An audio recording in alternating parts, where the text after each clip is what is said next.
اچھے لوگوں کی پہچان یہ ہے کہ وہ جہاں رہتے ہیں جو کام کرتے ہیں وہاں سے سیکھتے رہتے ہیں۔ آپ کو بھی جہاں بھی رہنا ہے وہاں سے سیکھتے رہنا ہے۔ ہمارے نبی صلی اللہ علیہ وسلم نے فرمایا، نبی کا نام آئے تو کیا پڑھنا چاہیے؟ میں نے کہا تب آپ نے پڑھا ہے۔ ہمارے آقا صلی اللہ علیہ وسلم نے فرمایا، الحکمت ضالۃ المؤمن، اچھی بات ایک مومن کا گمشدہ سرمایہ ہے، یعنی اچھی بات کا زیادہ حقدار ایمان والا ہے۔ اسے اچھی بات جہاں سے بھی ملے گی وہ اسے سیکھ لے گا۔ تو اچھی بات آپ کو جہاں سے بھی ملے آپ کو لینا ہے۔ چھٹی کے زمانے میں آپ جہاں بھی رہیں سیکھتے رہنے کی کوشش کرنا ہے، اپنے اوقات کو برباد نہیں کرنا ہے۔ ٹائم از کوشش دین گولڈ، انگریزی میں ایک مشہور کہاوت ہے کہ وقت سونے سے بھی زیادہ قیمتی۔ آپ کے پاس گولڈ کا کوئی زیور ہو، سونے کا کوئی زیور ہو، ظاہر سی بات ہے گھر میں آپ نے دیکھا ہوگا کہ اس کو امی بڑی حفاظت سے رکھتی ہے، رکھتی کہ نہیں رکھتی ہے؟ اس سے بھی زیادہ قیمتی چیز کیا ہے ہمارے پاس؟ ہمارا وقت۔ سونا اگر برباد ہو جائے تو وہ دوبارہ آ سکتا ہے کہ نہیں آ سکتا ہے؟ لیکن جس کا ٹائم برباد ہو گیا اس کے پاس ٹائم دوبارہ نہیں آ سکتا۔ گیا ٹائم، گیا وقت پھر ہاتھ آتا نہیں، گیا وقت پھر ہاتھ آتا نہیں۔ لہذا آپ کے پاس جو وقت ہے اس وقت کی آپ قدر کیجئے۔ وقت کی قدر کرنا کیا ہے کہ چھٹی کے زمانے میں بھی ہمیں سیکھتے سکھاتے رہنا ہے۔ ہمارے آقا صلی اللہ علیہ وسلم نے فرمایا، پھر آپ درود بھول گئے، سب کا دھیان گھر پہ۔ ہمارے آقا صلی اللہ علیہ وسلم نے فرمایا، من حسن اسلام المرء ترکہ ما لا یعنی، ایک مسلمان کے اسلام کی یہ خوبی ہے کہ وہ لا یعنی کاموں سے بچتا ہے، غیر مفید کاموں سے بچتا ہے، یعنی کہ اپنے ٹائم کو ایسے کاموں میں نہیں لگاتا جس میں کوئی فائدہ نہ ہو۔ جیسے گھر پہ ہیں آپ نے موبائل لیا اور آپ نے اس میں کارٹون دیکھنا شروع کیا۔ میرا سوال ہے کہ اس میں کیا فائدہ ہو رہا ہے آپ کا؟ کارٹون دیکھنے کا فائدہ؟ اگر آپ میں سے کسی کے ذہن میں کوئی فائدہ ہے تو کھڑے ہو کر بتائے کہ ہاں کارٹون دیکھنے سے یہ فائدہ ہوتا ہے۔ کسی کے ذہن میں کارٹون دیکھنے کا کوئی بھی فائدہ نہیں ہے؟ تو جس کام کا کوئی فائدہ نہیں ہے ہمیں وہ کام نہیں کرنا ہے، بلکہ الٹا نقصان ہے۔ جو بچے یہ جو لوگ موبائل زیادہ استعمال کرتے ہیں ان کا وقت برباد ہوتا ہے، اور وقت برباد کرنے والے لوگ کبھی بڑا کام نہیں کر سکتے۔ تو آپ کو بڑا کام کرنا ہے یا بڑا کام نہیں کرنا ہے؟ بڑا کام کرنا ہے، اس لیے اپنے وقت کو کارآمد بنانا ہے، اپنے وقت کا صحیح استعمال کرنا ہے۔ انگریزی میں ایک کہاوت ہے، a woman with true education is the best instrument to change society۔ بیٹی اچھی تعلیم و تربیت کے ساتھ سماج کو بدلنے کے لیے سب سے زیادہ مفید اور کارآمد سرمایہ ہے۔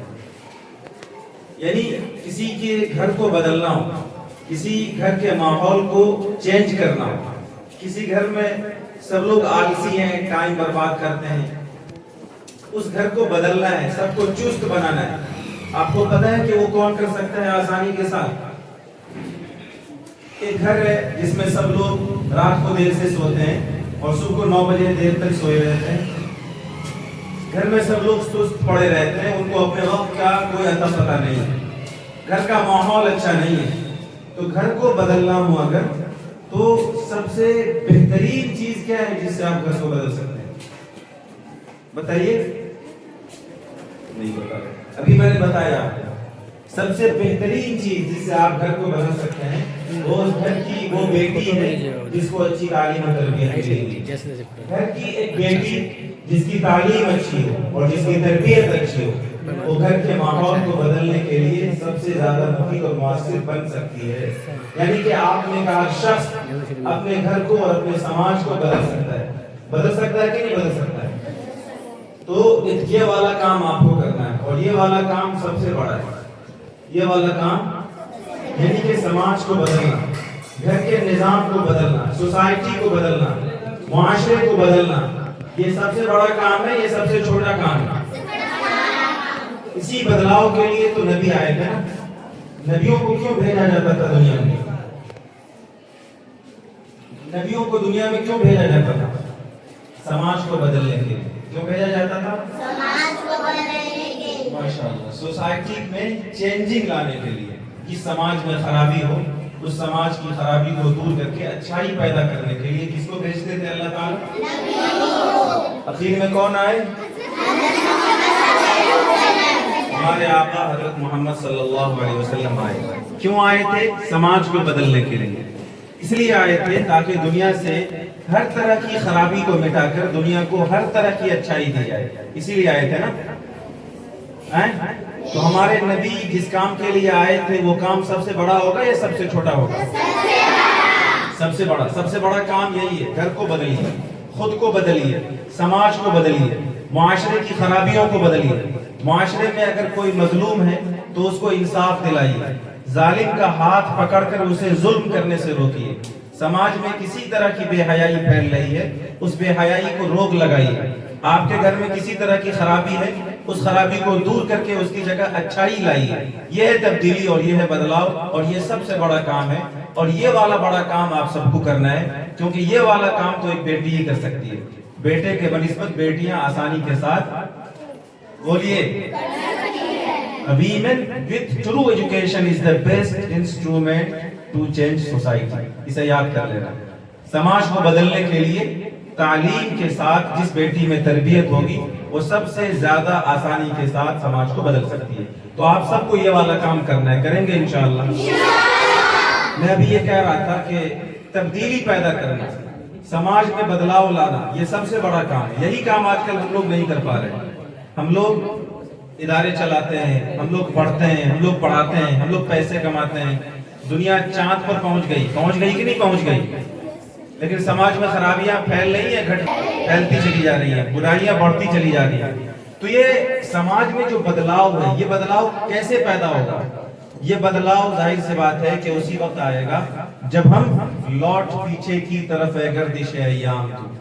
ये जमाना तभी बदलेगा कि जब इस जमाने को और इस समाज और सोसाइटी को पैदा करने वाले अल्लाह की तालीम को हम मानेंगे। मैं अभी बात कर रहा था कि हमारे नबी सल्लल्लाहु अलैहि वसल्लम आए थे समाज को बदलने के लिए।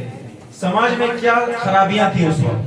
जो हमारी हिस्ट्री है, इस्लामिक हिस्ट्री या दुनिया की तारीख पढ़िएगा, आज से 1400 साल पहले दुनिया की क्या सूरत हाल थी। मैं एक एग्जाम्पल दूं, मिसाल के तौर पर। आप लोग बेटियां हैं, इसमें अक्सर बेटियां हैं।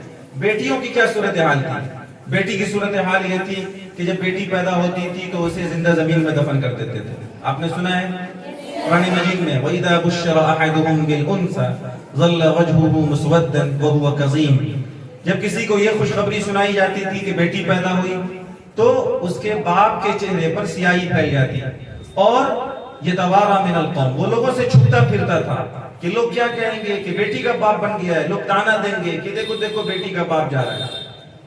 अयुमसिकुहु अला हुनिन अम यदस्सुहु फित तुराब। और फिर उसके माइंड में बस एक ही बात चलती रहती थी कि इस बेटी को जिल्लत के साथ जिंदा रख लूं या इस बेटी को जिंदा जमीन में दबा दूं। और बिल आखिर क्या करते थे? वो अपनी बेटी को जिंदा जमीन में दफन कर देते थे। अल्लाह सअ मा यहकुमून। ये बहुत बुरा फैसला था जो वो करते थे। तो 1400 साल पहले बेटियों की सूरत हाल कि जब बेटी पैदा हुई तो उसे अपने लिए जिल्लत का, आर का और अपने लिए शर्म का सामान वो समझते थे और अपनी बेटी को जिंदा जमीन में दफन कर देते थे।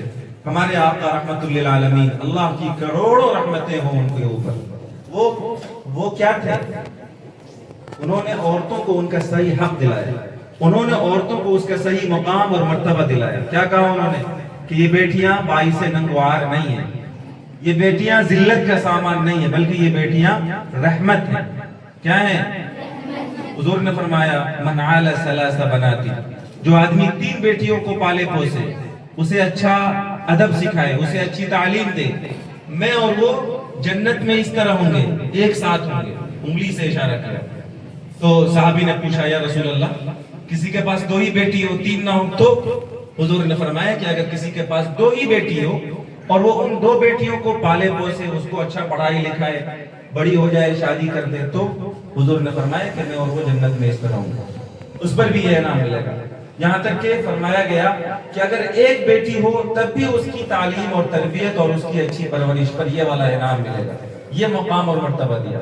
अब एक सहाबी आए रसूलुल्लाह सल्लल्लाहु अलैहि वसल्लम के पास, उनकी गोद में एक छोटी बेटी थी, बच्ची थी, फूल जैसी, मासूम सी, बिल्कुल گڑیا کی طرح، اب اسے بے حد لاڈ پیار کر رہے ہیں، چوم رہے ہیں، سونگ رہے ہیں، چھوٹی سی گود میں لیے ہوئے. تو حضور کے پاس آ کر بیٹھ گئے. رسول اللہ صلی اللہ علیہ وسلم نے ان سے پوچھا کیا بات ہے، بچے سے اس قدر لاڈ اور پیار؟